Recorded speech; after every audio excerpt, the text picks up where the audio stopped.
Hi there. I'm Linda. My life took a pretty unexpected turn when I married Tom. He was a great guy, a widower, with a sweet little girl named Sarah. She was 7 when I came into the picture, her mom having left when she was just a toddler. I walked into their lives hoping to make things better, to bring some love and stability. But, let's just say, things didn't go as planned. The first time I met Sarah, I remember trying to break the ice. "Hey, Sarah, I've heard so much about you. I brought some cookies. Do you like chocolate chip?" I asked, holding out a plate. She just stared at the cookies, then at me, with this look of total indifference. "I guess," she finally muttered, taking one, but avoiding eye contact. Tom smiled apologetically. "She's a bit shy around new people. Give it time, Linda." I wanted to be patient, to understand what she was going through. But it wasn't long before I noticed her coldness wasn't just shyness. Things got even more complicated when our son Danny was born. Sarah's behavior took a turn for the worse. She seemed to resent him, seeing him as a threat to her relationship with her dad. One evening, I found Danny crying in his room. "What's wrong, sweetheart?" I asked, concerned. "Sarah said I'm a mistake and that Daddy doesn't love me," he sobbed. My heart sank. I confronted Sarah about it. "Why would you say something like that to Danny? He's your little brother." "He's not my brother.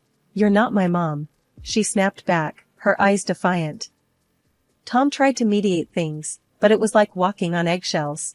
"Sarah, Linda's just trying to be a good mom to both of you." Sarah would roll her eyes. "She's not my mom. Don't forget that." It was tough. Every attempt I made to bond with her was met with resistance or outright hostility. And it wasn't just within our 4 walls. Her grandparents, Tom's parents, were another story. I remember one Sunday dinner, Tom's mom pulled me aside. "Linda, you need to try harder with Sarah. She feels left out since Danny came along." I was frustrated. "I've been trying, but she won't let me in. It's like she's decided to hate me no matter what I do." Tom's dad chimed in. "She's just a child, Linda. You're the adult here. You should make more of an effort." It felt like a no-win situation. I was trying my best, but nothing seemed to work. Sarah had built a wall around herself, and I just couldn't find a way through. As she grew into her teens, Sarah's behavior only got more challenging. She would flout rules, talk back, and her attitude towards me became more hostile. I felt like I was failing her, failing our family.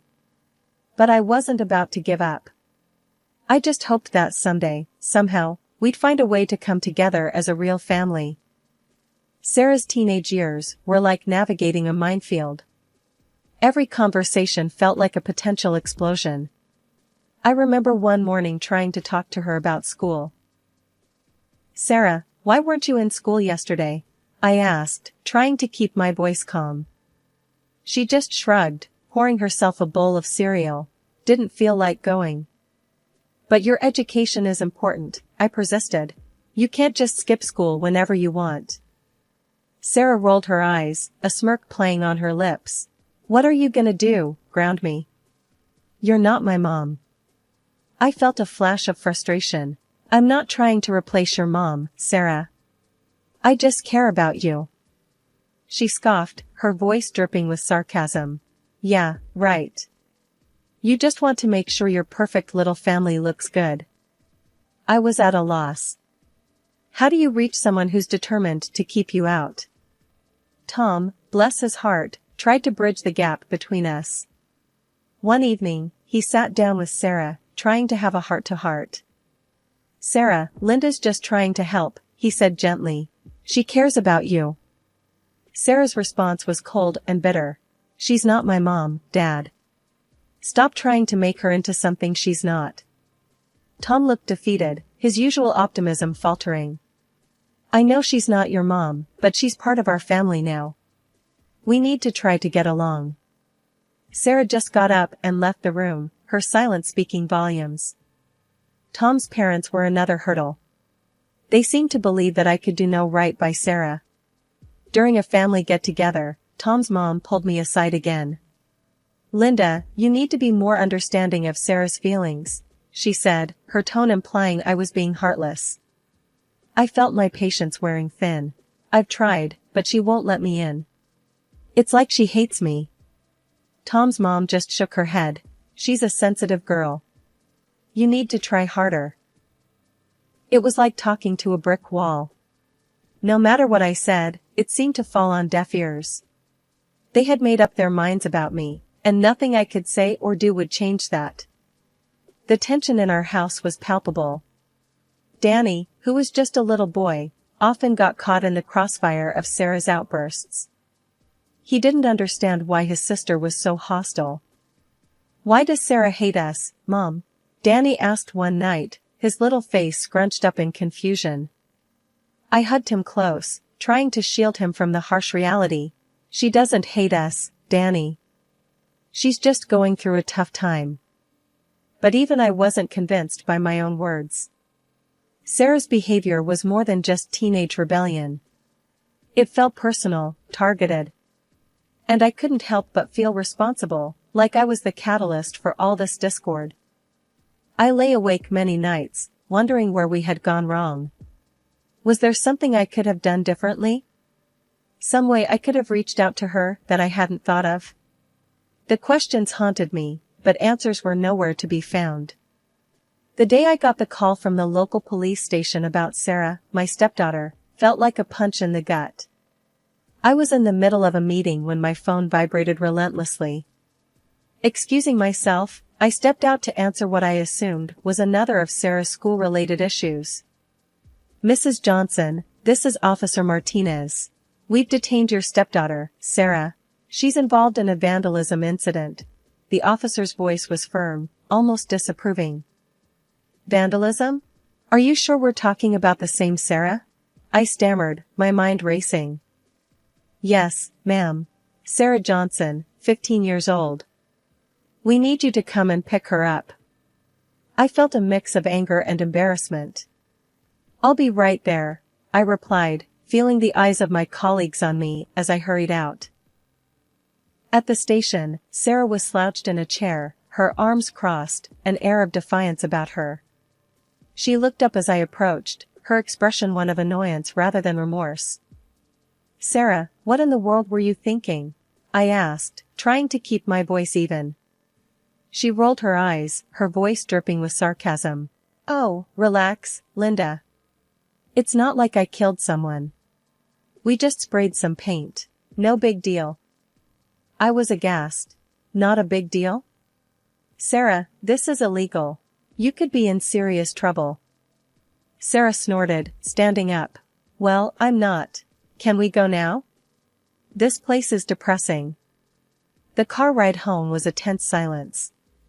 I knew this was a conversation for both Tom and me to handle, but with him away on a business trip, I felt overwhelmed and alone.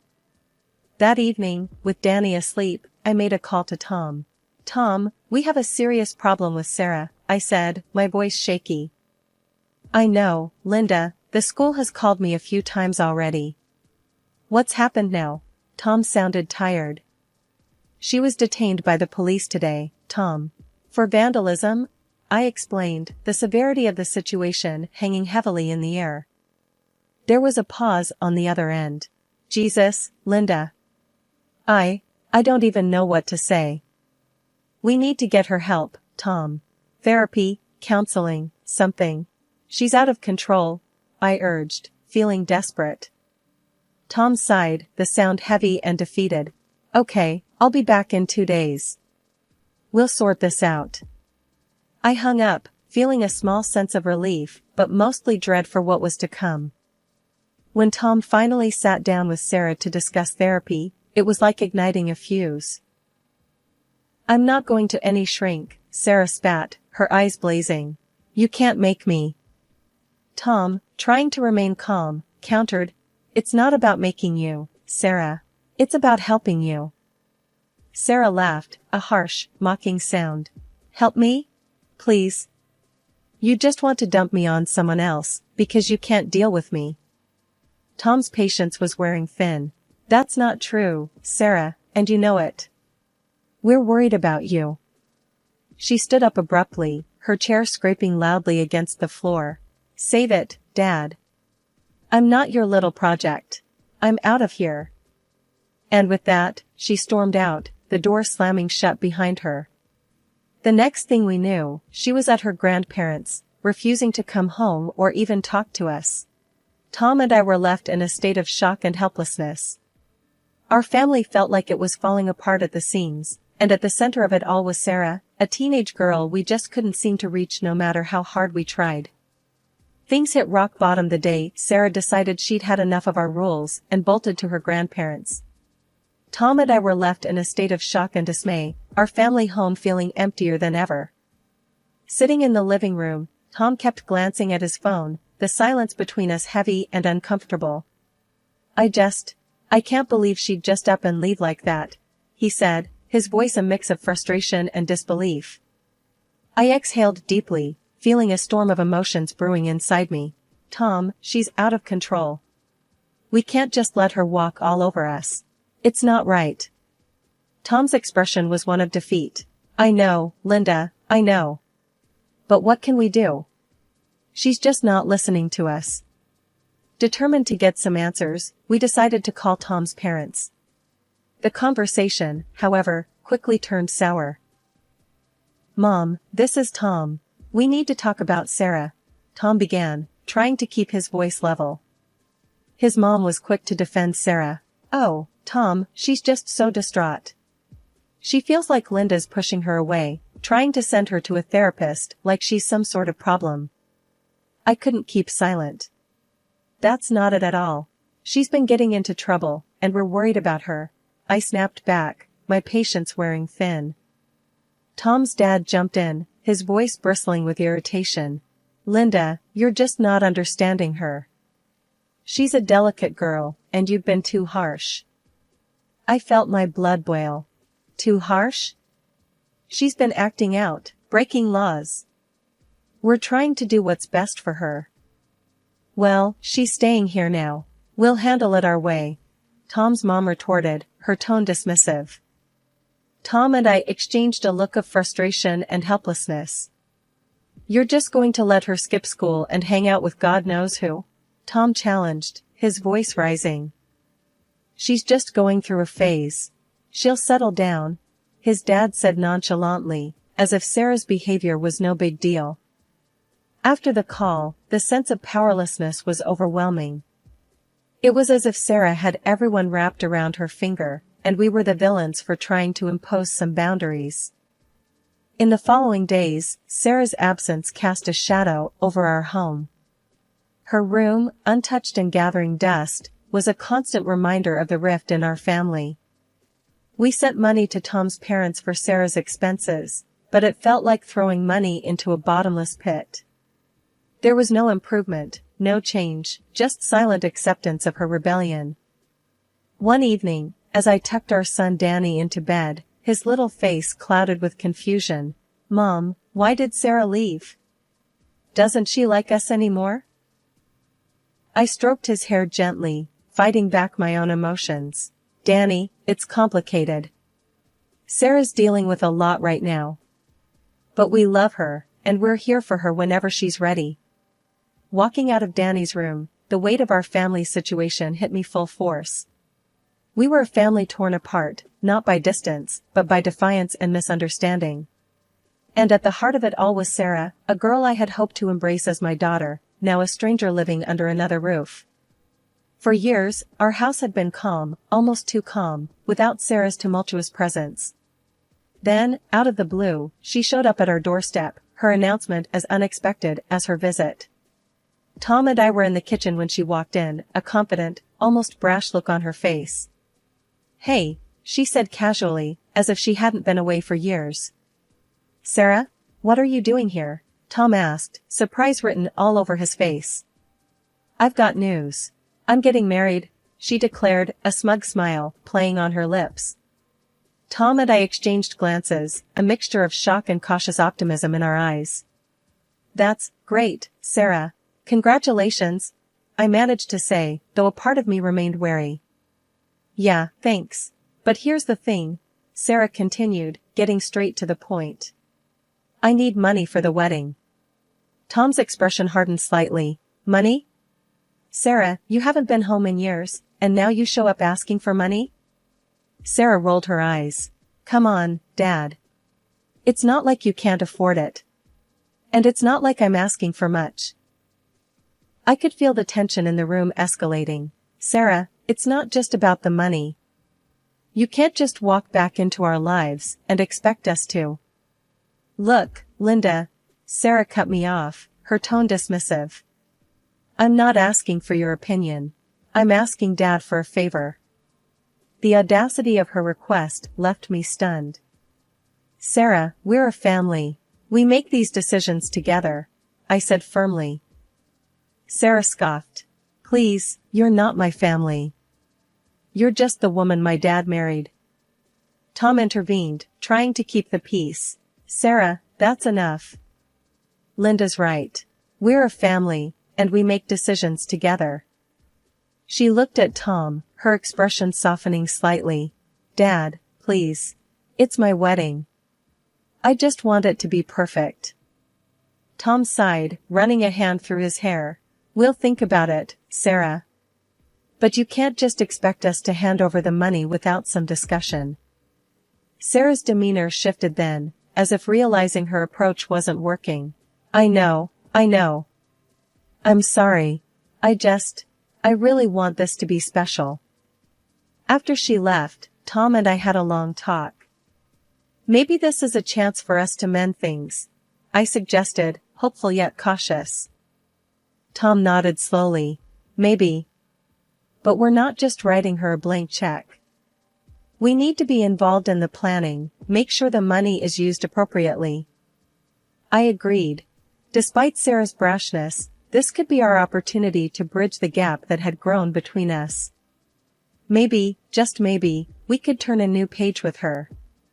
But as I lay in bed that night, I couldn't shake off the feeling of unease. Sarah's sudden return and request felt like just the calm before another storm. The days leading up to Sarah's wedding were a whirlwind of preparations. Tom and I decided to contribute generously to her wedding fund, hoping it would be a step towards mending our fractured relationship. But things took a shocking turn just a few days before the wedding. I decided to call the wedding planner to check on how the preparations were going. The conversation started off normal enough, but I could sense something was off. Hi, this is Linda Johnson, Sarah's stepmom. I'm just calling to check on the wedding preparations, I said, trying to sound casual. The wedding planner's voice was tense, hesitant. Oh, Mrs. Johnson, yes, the preparations are going well, but... But what? I pressed, a knot forming in my stomach. There was a pause, and then she said, I'm not sure how to say this, but Sarah, she's made some changes to the guest list. Changes to the guest list? What kind of changes? I asked, trying to keep my voice steady. The planner's voice was low, almost apologetic. She's removed you, Mr. Johnson, and Danny from the list. But she's added her biological mother. I felt like I had been punched in the gut. Her mother? The one who left her? Yes, and there's something else. The planner continued, her voice hesitant. The budget for the wedding, it's significantly less than the amount you gave her. I was stunned into silence. Sarah had taken the money we gave her for the wedding and spent only a fraction of it, cutting us out of her big day in the process. After hanging up, I confronted Tom with the news. His reaction was one of disbelief and then growing anger. That ungrateful little... Tom started, his fists clenched. Tom, calm down, I said, though I shared his outrage. We need to talk to her about this. When we finally got Sarah on the phone, the conversation was anything but pleasant. Sarah, why did you remove us from the wedding guest list? Tom demanded, his voice tight with anger. Sarah's response was cold and matter-of-fact. Because I don't want your wife there. This is my day, and I'll have who I want. And what about the money? I asked, struggling to keep my composure. You spent only a fraction of what we gave you. That's none of your business, she snapped back. You gave me the money, it's mine to use how I see fit. We were at a loss for words. The audacity of her actions left us both reeling. Tom, in a rare display of fury, made a decision. We're taking back our money, Sarah. We won't support this deceit, he said, his voice resolute. You can't do that, Sarah yelled, her voice shrill with panic. We can, and we will, Tom replied firmly. You've crossed a line, Sarah. The call ended with Sarah hurling insults and accusations at us, before hanging up. True to his word, Tom canceled the checks, effectively putting a stop to the wedding plans. We had tried to reach out, to mend bridges, but Sarah's actions had made it clear that some rifts were too deep to heal. The fallout from the cancelled wedding hit our family like a hurricane. Sarah's response to our decision was both explosive and bitter. She showed up at our house, her face twisted with rage, hurling accusations and insults. You've ruined everything, she screamed, her eyes blazing. This was supposed to be my day, and you destroyed it. Sarah, you lied to us, Tom countered, his voice firm despite the rising tension. You deceived us about the wedding, about the money. What did you expect? I expected you to back off and let me have my day, she retorted, her fists clenched at her sides. You excluded us from your wedding, Sarah. You took the money for yourself, I added, trying to reason with her. Because it's what I deserved. After years of putting up with you, Sarah spat out, her words cutting through the air. The argument escalated until Sarah, in a final burst of anger, stormed out of the house, swearing she'd never forgive us. In the aftermath, Tom and I were left to pick up the pieces. The situation worsened when we received a call from Tom's parents. They were furious, initially blaming us for the wedding debacle, but then, their anger took a different turn. Linda, Tom, we need to tell you something, Tom's mom said over the phone, her voice shaking. After Sarah left our house, we discovered she took some of my jewelry. Valuable pieces. Tom and I were stunned into silence. She stole from you? Tom finally managed to say, disbelief coloring his tone. Yes, his dad replied, the disappointment evident in his voice. We never thought she'd do something like this to us. Are you going to report it? I asked, a mix of concern and shock in my voice. No, we can't bring ourselves to do that to our granddaughter, but we're so hurt, Tom's mom said, her voice breaking. The revelation was a bitter pill to swallow. It was one thing for Sarah to lash out at us, but to betray her own grandparents in such a way was unthinkable. Days turned into weeks, and there was no word from Sarah. Tom held on to hope that she would come to her senses and reach out, but I wasn't so sure. Tom, do you really think she'll come back after all this? I asked one evening, as we sat in our quiet living room. Tom looked out the window, a far-off look in his eyes. I don't know, Linda. I hope she does. I hope she realizes the mistakes she's made and wants to make amends. I sighed, feeling a deep sense of uncertainty. I don't know if she ever will, Tom. The Sarah we knew seems to be long gone. Tom nodded, his expression somber. Maybe you're right. But she's still my daughter. I can't give up hope. As time passed, the silence from Sarah became a new norm.